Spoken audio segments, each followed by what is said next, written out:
이 시간 저희들에게 주신 하나님의 말씀은 요한 1서 2장 22절로 24절 말씀입니다. 거짓말하는 자가 누구냐? 예수께서 그리스도이심을 부인하는 자가 아니냐? 아버지와 아들을 부인하는 그가 곧 그리스도니 아들을 부인하는 자에게는 또한 아버지가 없으되 아들을 시인하는 자에게는 아버지도 있느니라. 너희는 처음부터 들은 것을 너희 안에 거하게 하라. 처음부터 들은 것이 너희 안에 거하면 너희가 아버지와 아들 안에 거하리라. 아멘. 너무나 은혜로운 찬송 감사드립니다. 우리가 살아가는 동안 한 사람 한 사람 다 우리 십자가의 참된 전달자가 되기를 축원합니다. 오늘 처음으로 에어컨 안 켠 것 같아요. 딱 9월이 되니까 날씨가 이렇게 바뀌네요. 더우시면 에어컨 켜야 되고, 우리 에어컨의 차가운 바람보다 오늘 예배에 임하신 여러분들께 주님이 예비하신 은혜와 평강이 충만하시기를 축복합니다. 우리 옆사람 눈빛으로 축복하면서 인사 나누겠습니다. 믿음의 확신이 온전히 부어지기를 축복합니다.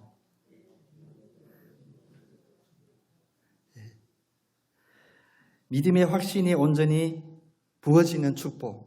사실 어찌 보면 우리가 예수 그리스도를 믿는 모든 이들이 가장 1순위로 하는 그런 축복이 아닐까 생각합니다. 이 축복의 말씀이 바로 성경인데요.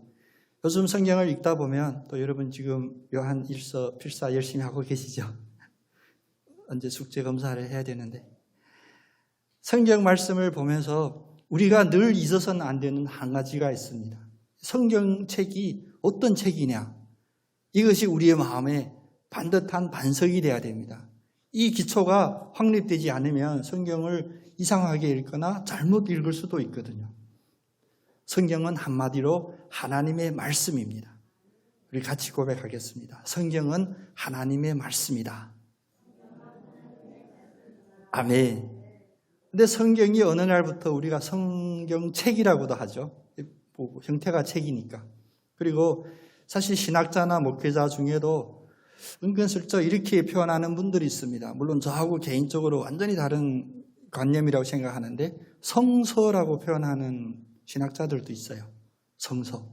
근데 성서까지는 받아들일 수 있는데 제 마음에, 제 믿음으로는 받아들이기 어려운 것이 그 다음 뭐냐면 성경의 저자는, 시편 기자는 이렇게 표현하는 경우들이 있어요. 여러분은 그걸 심각하게 느끼지 못했겠지만 사실 정확히 따져보면 이제 성경을 인간이 책으로 접근하게 되면 그런 접근법이 돼요. 그래서 성경을 연구할 때 우리는 성경을 역사책으로 보는 경향이 있고요. 그래서 우리는 이스라엘 배경을 알아야 돼요. 그래서 히브리어도 알아야 돼요. 성경 읽다가 이해가 안 되면 우리는 유대인이 아니니까 그게 지리 상황, 역사 상황, 그 배경을 잘 몰라서 이해 못한다 그러거든요. 사실 우리 한국인 중에 처음으로 히브리 대학 총장하신 유명한 구약학자가 있습니다. 물론 미국 시민권 갖고 계신데 이스라엘 히브리 대학 총장을 하셨어요. 그분이 수업을 저희들이 초청해서 홍콩에서 세미나 했는데 진짜 강의 잘하셔요.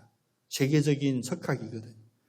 근데 그분이 주장하는 바가 뭐냐면 우리가 성경을 잘 알려면 이 이스라엘 배경 역사를 잘 알아야 된대요. 쉬는 시간에 제가 좀 엉뚱하잖아요.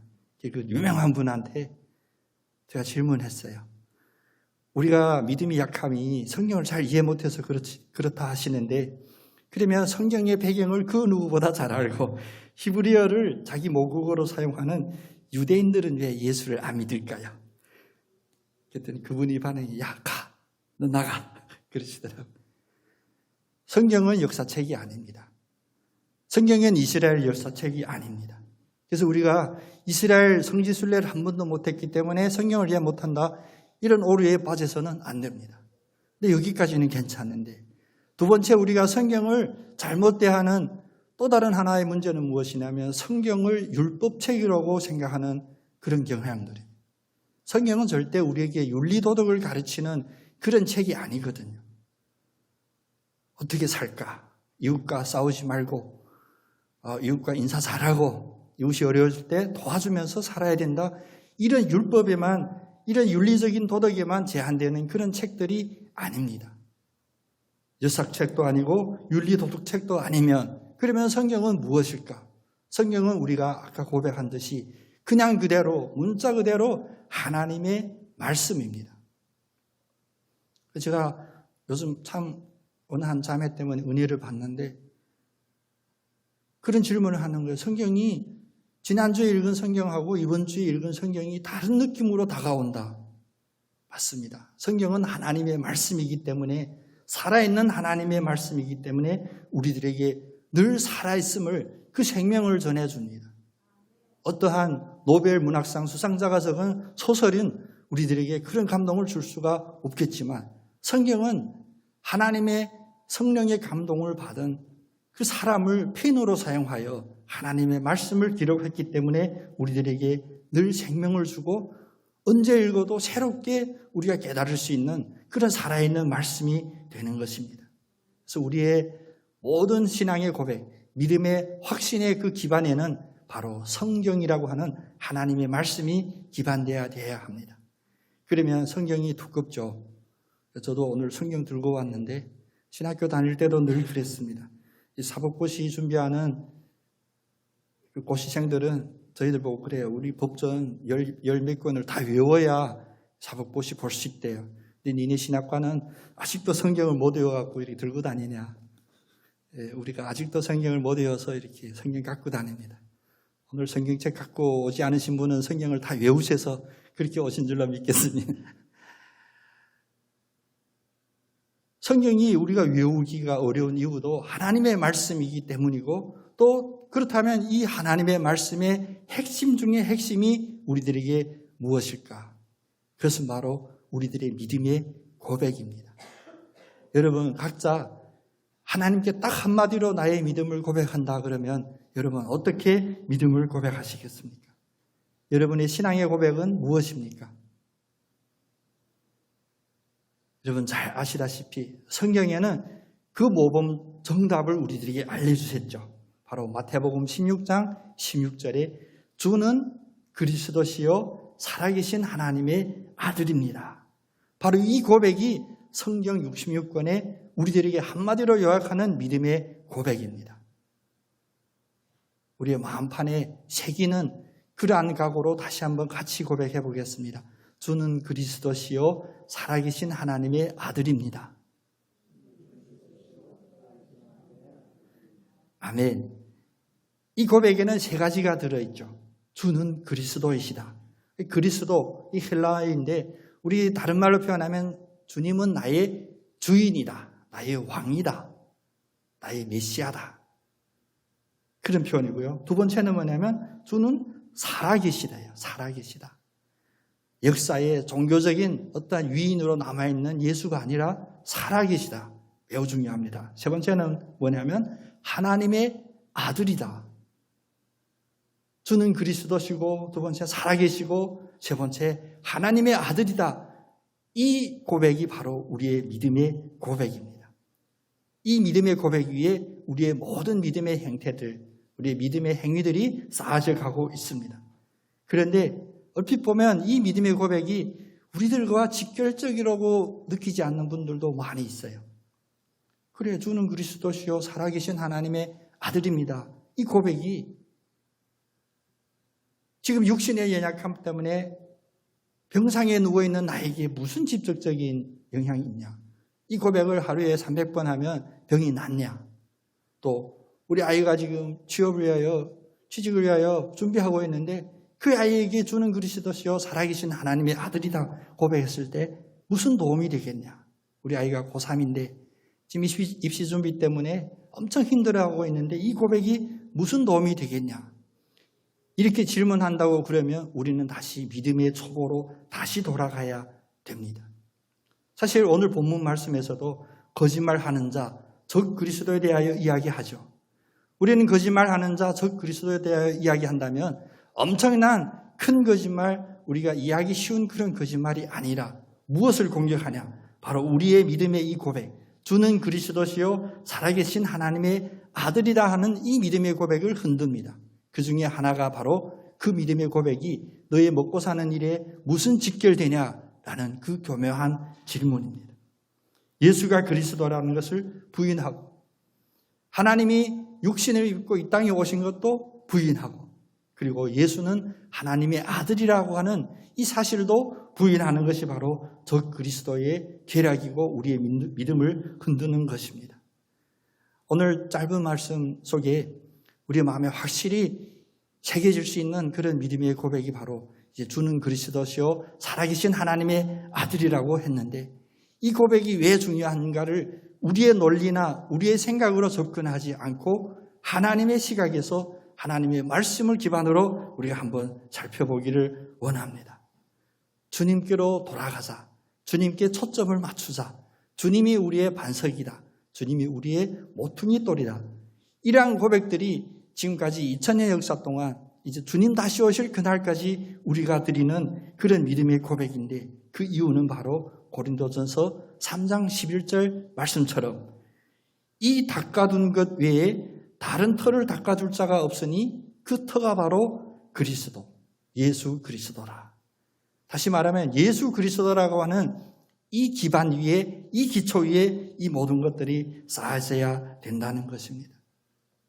사실 마태복음 16장 그 중요한 믿음의 고백의 전후 배경을 보면 예수님이 한참 인기가 이제 떴을 때예요. 스타가 된 거예요, 갑자기.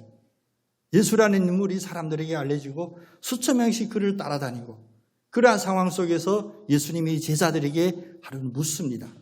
사람들이 나를 누구라고 생각하느냐. 제자들이 정보를 제공해요. 어느 동네 사람들은 뭐라 하고. 근데 예수님이 사실 관심사는 거기에 있었던 것이 아니라 제자들에게 다시 묻습니다. 그러면 너희는 나를 누구라고 생각하냐? 이 음성이 오늘 이 자리에 계신 여러분의 마음에도 울리기를 원합니다. 주님이 지금 여러분께 묻습니다. 여러분들은 너는 예수를 누구라고 생각하느냐? 이때 베드로가 고백합니다. 주는 그리스도시요 살아계신 하나님의 아들입니다. 얼마나 위대한 신앙의 고백입니까? 예수님은 바로 그 자리에서 이 신앙의 고백에 대하여 평가해 주시죠. 바요나 시모나 네가 복이 있도다. 이 고백을 드리는 이가 복이 있대요. 일단 이 말씀을 기억해 두고요. 그냥 예수는 그리스도시요 살아계신 하나님의 아버지입니다 하니까 복이 있대요. 그리고 이어서 말씀하시기를 이 고백을 하게 한 이는 혈육이 아니라 세상의 지식이나 누구의 가르침이 아니라 바로 하늘에 계신 내 아버지라. 이 고백을 함은 우리들의 논리나 우리들의 현실 상황에서 도출해내는 그런 결론이 아니라 바로 성령께서 하늘에 계신 하나님 아버지께서 성령으로 우리를 이 고백을 하게 하신다는 거예요. 그러므로 아까 그 고백을 하신 여러분들은 다 바로 성령 충만하신 분들입니다. 이 고백을 하면 복이 있다고 했죠. 그 복이 바로 뒤에 나옵니다. 너는 베드로라 이 반석 위에 내 교회를 세우리니 음부의 권세가 이기지 못하리라. 이것이 첫 번째 권세, 축복입니다. 우리 아이가 취직하는 것보다 내가 병상에서 건강을 회복하는 그것보다 더 먼저 음부의 권세를 막아주는 그 복이 이 신앙의 고백자들에게 있다는 거예요. 더 구체적으로는 천국 열쇠를 너에게 주리니 네가 땅에서 무엇이든지 매면 하늘에서도 매일 것이요 네가 땅에서 무엇이든지 풀면 하늘에서도 풀리리라 하시고 이것이 바로 이 신앙 고백의 축복입니다. 여러분께 천국 열쇠가 다 소유되기를 원합니다. 천국 열쇠를 늘 소지하셔서 땅에서 메고 땅에서 푸는 그 일들이 이 믿음의 고백 위에 온전히 드러나는 축복의 삶이 되기를 원합니다. 우리가 예수를 누구라고 믿냐? 이 고백이 이만큼 중요하다면 이런 축복을 받으려면 이 믿음의 고백이 있어야 된다면 다시 더 자세하게 우리가 드려야 되는 예수는 그리스도시요 하나님의 아들입니다라는 그 고백을 다음에 세 가지로 나눠서 더 살펴보겠습니다. 먼저 예수는 그리스도시요 살아계신 하나님의 아들입니다라는 이 주인공 예수는 바로 우리의 사랑이십니다. 우리를 사랑하시는 그 사랑입니다. 예수님이 이 땅에 오신 이유는 우리가 지금 육신의 연약함 때문에 누워있는 그 침상에 찾아오거나 고3 아이를 위하여 기도하는 그 기도하는 방에 찾아오신 것이 아닙니다.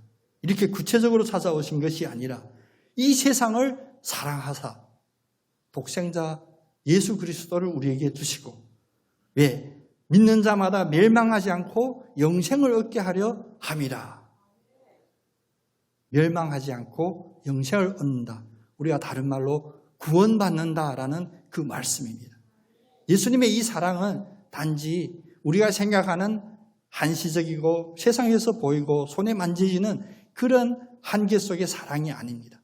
우리를 멸망하지 않고 구원하게 하시려고 하는 그 넓고 크신 그 차원에서 우리에게 다가온 것입니다. 그래서 주님은 계속 우리들에게 반복하여 이야기하죠. 이 세상이나 세상에 있는 것들을 사랑하지 말라. 근데 우리는 맨날 이 세상의 것들이 우리가 가까이 있으니까 보이고 생각이 나죠. 아까도 찬양했지만 우리가 십자가의 전달자가 되기를 원합니다 하는데, 일단 십자가 자체가 나한테 마땅치 않은데 세상에 있으면 이 믿음의 고백이 점점 멀어지고, 그리고 이 세상을 사랑하면 그 안에 아버지가 없다라고 경고하셨습니다. 코로나 때문에 사실 모든 사람들 답답해 하더라고요. 답답해, 이런 용어가 좀 비속어인데 답답해 미치겠대요. 그래서 제주에 올 사람 다 오는 것 같아요. 그 마음을 이해하겠어요. 답답하다. 그런데 그 중에 제 마음에 위로가 되고 힘이 되는 그런 고백도 있었어요. 이제 대학교 2학년인데 통화해서 길게 통화했어요. 목사님 이런저런 궁금한 거 답답한 거 이야기를 하는데, 이 자매가 고백이 뭐였냐면 이제 깨달았대요. 목사님, 제가 드디어 깨달았습니다. 뭘 깨달았냐? 내가 예수 없이는 살 수 없음을 깨달았습니다.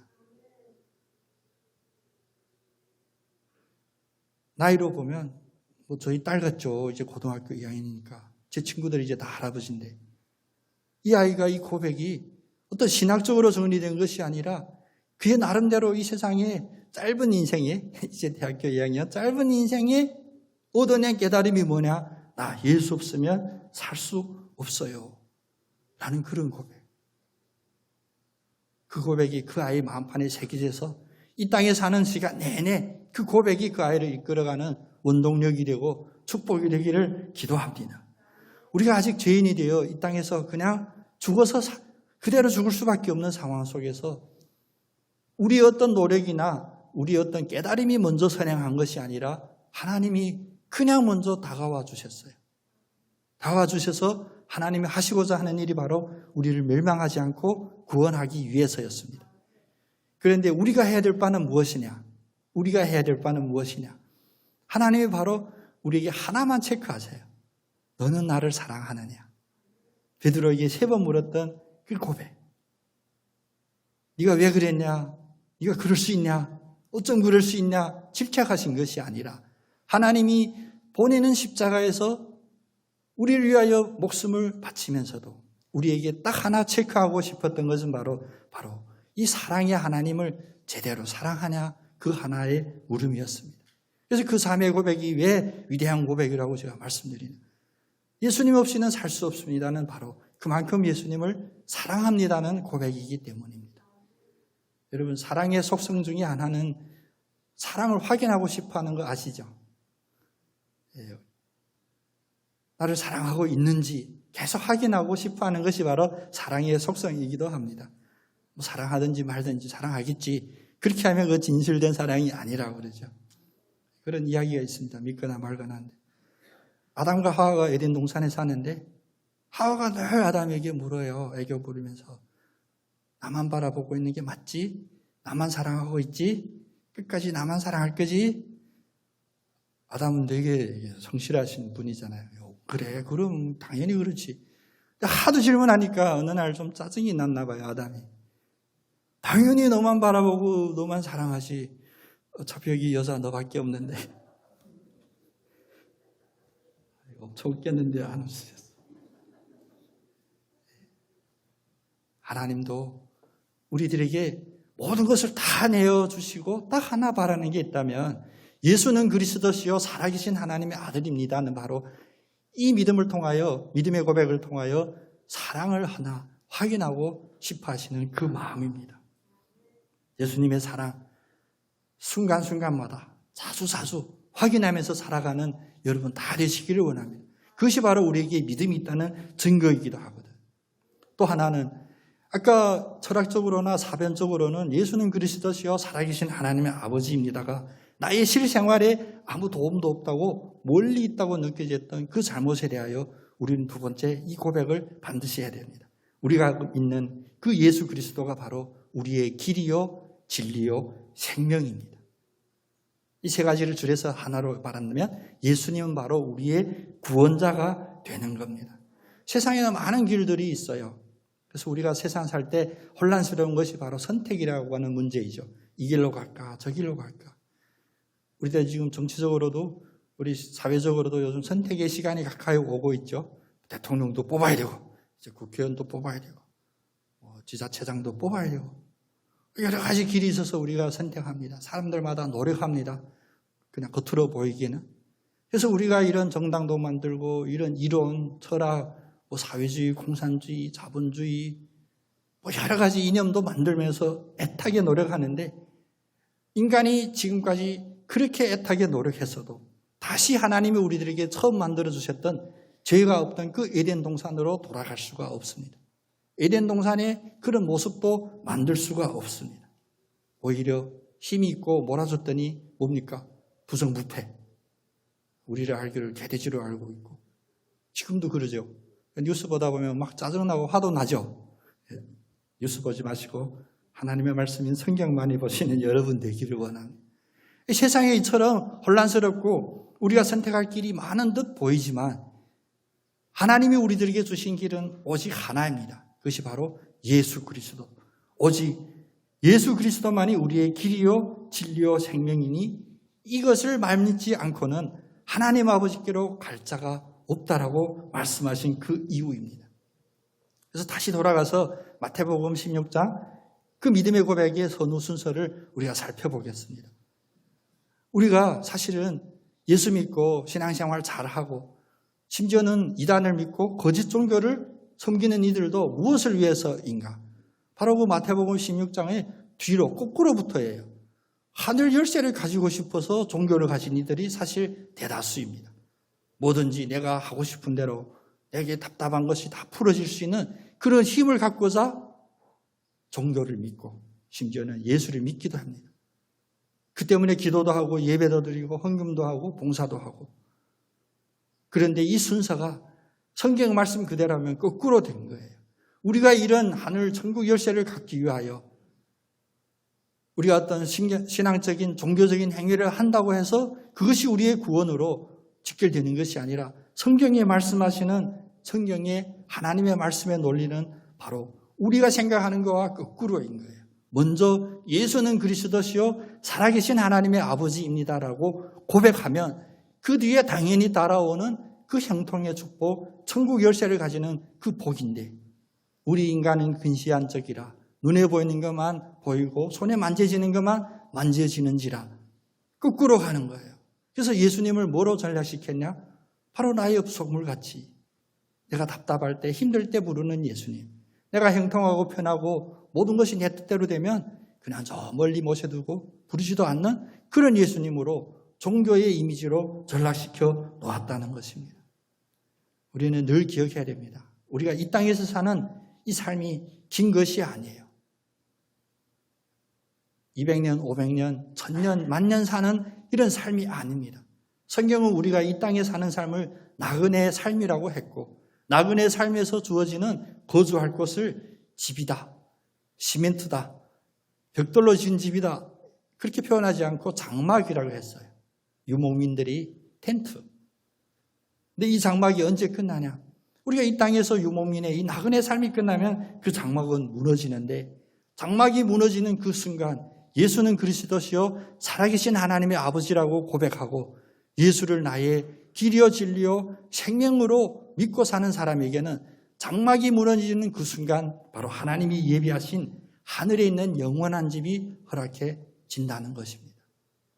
고린도후서 5장 1절에 만일 땅에 있는 우리의 장막집이 무너지면 하나님이 지으신 집, 곧 손으로 지은 것이 아니요 하늘에 있는 영원한 집이 우리에게 있는 줄 아느니라.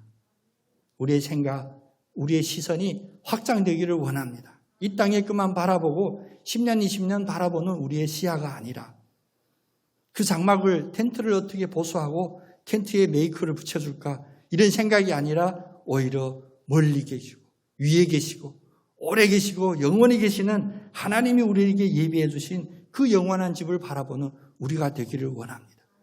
이것이 바로 예수 그리스도를 대한 고백이 천국 열쇠를 가지는 그 축복으로의 하나님의 그 논리에 우리가 접근하는 그 원리입니다.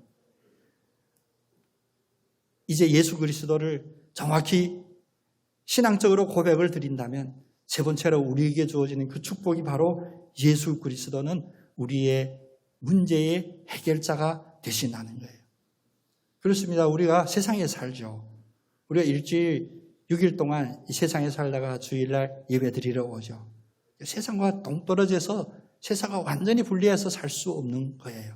그래서 우리가 예수는 우리의 구원자입니다 하는, 혹시 우리의 영혼의 문제, 우리의 죄와 우리의 구원에 대한 그런 문제로 생각할 수 있다면 이 세 번째 고백도 매우 중요합니다. 우리가 예수는 그리스도시요 살아계신 하나님의 아버지입니다 라고 고백하는 이것을 첫 단추로 우리 인생을 살아가면 예수님은 우리의 문제의 해결자가 되십니다. 세상은 어떤 사람들을 원하냐? 신은 필요 없고 내 자신의 능력을 갖춰야 된다라고 가르칩니다. 또 그렇게 우리를 속이고 있습니다. 그래서 오히려 멋있게 보이는 사람은 어떤 사람입니까? 철학자들이죠. 철학적인 생각을 가진 이들이죠. 나는 누구인가? 나는 왜 여기에 있는가? 나는 왜 살아야 되나? 나는 어떻게 살아야 되나? 이런 고민을 하는 사람이 멋있는 사람으로 보이게 돼요. 세상에서는.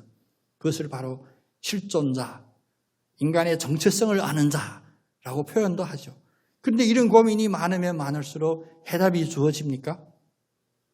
불안하고 두려움이 오고 염려가 생기고 심지어 질투도 생기고 분노도 생기고 그것을 다른 정의로 포장해서 사실 악을 행하고서는 그런 병든 마음들이 가득해집니다. 그런데 예수 그리스도는 단지 우리의 영혼의 천국으로서의 그 구원만 섭리하는 것이 아니라 이 땅에 사는 우리의 이런 현실적인 문제도 주님께서는 다 해결해 주십니다. 주님이 해결해 주시는 방법은 바로 요한복음 14장 27절에 말씀하신 것 같이 평안입니다. 평안을 너희에게 끼치노니 곧 나의 평안을 너희에게 주노라. 내가 너희에게 주는 것은 세상이 주는 것과 같지 아니하리라. 너희는 마음에 근심하지도 말고 두려워하지도 말라. 근심하지도 말고 두려워하지도 말라. 이것이 바로 우리 인간이 가지고 있는 모든 고뇌, 인생의 모든 문제의 최종적인 해결의 결과입니다. 여러분 마음에 평안이 있기를 원합니다. 세상이 알 수 없는 그런 평안이 여러분 마음에 가득하셔서 근심하지도 않고 두려워하지도 않는 여러분 다 되시기를 원합니다. 열심히 기도하는 것 너무나 아름다운 모습이죠. 그런데 우리가 기도가 두려움에 꽉 차서 기도하고 있다면 그것은 절대 하나님이 주신 이 평안의 마음의 기도가 아닙니다. 여러분의 기도가 감사하는 기도가 되고 여러분의 기도가 찬양하는 기도가 되고 여러분의 기도가 이 믿음의 고백이 더 단단해지는 그런 기도가 되기를 원합니다. 그런 기도의 시간들이 되기를 원합니다. 물론 세상은 내 뜻대로 되지 않아요. 내 뜻대로 되면 안 됩니다. 될 수도 없어요. 내 뜻대로 되면 하나님도 필요 없고 예수님도 필요 없겠죠. 그런데 내 뜻대로 되지 않는 이 세상에서 왜 우리 마음에 평안이 있고 두려움도 없고 근심도 없냐?